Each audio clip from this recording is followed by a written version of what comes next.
Nostradamus, I'm not. I can't predict what will come to pass, even though I'm going to spend the rest of my life doing just that.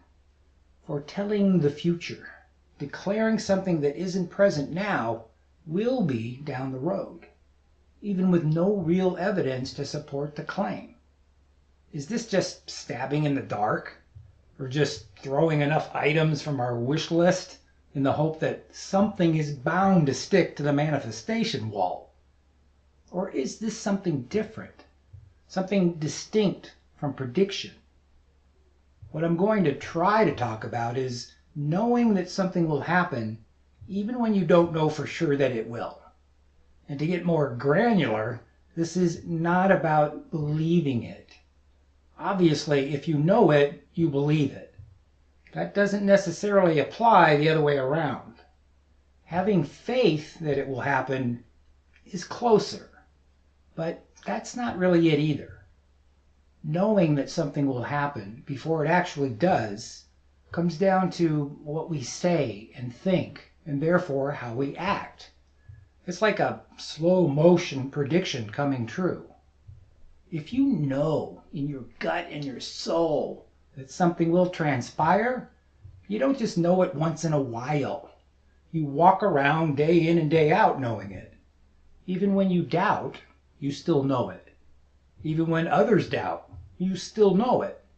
Even when present circumstances argue against it, you still know it will happen. You don't just believe it will happen, you know it will. Even though you don't. How does one grasp what knowing is when you can't really explain it? How does one achieve this swimming upstream mindset?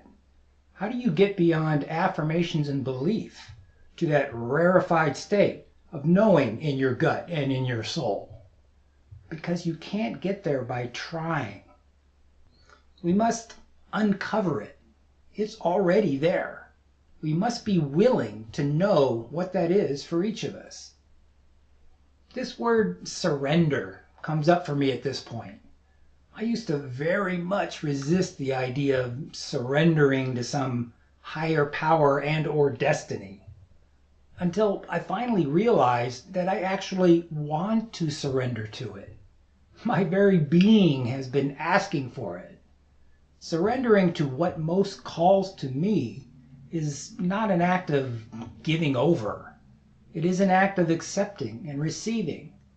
Whatever involvement a higher power plays in it, I still had to choose whether to be a partner or not. Okay, I accept being a partner. I surrender. Even my own epic stubbornness had to give up that particular ghost. Maybe that's what it ultimately takes to move from believing to knowing. Even though we cannot predict the when, where, and how of it, we can have certainty on the what and the why. And maybe just being clear about the what and the why is all we need to start knowing where that will lead. Because if we persist with what we know will happen, it will continuously shape our thoughts and our actions going forward. Granted, that's a big if. But with a little consistency, I'll bet we could all give Nostradamus a run for his money.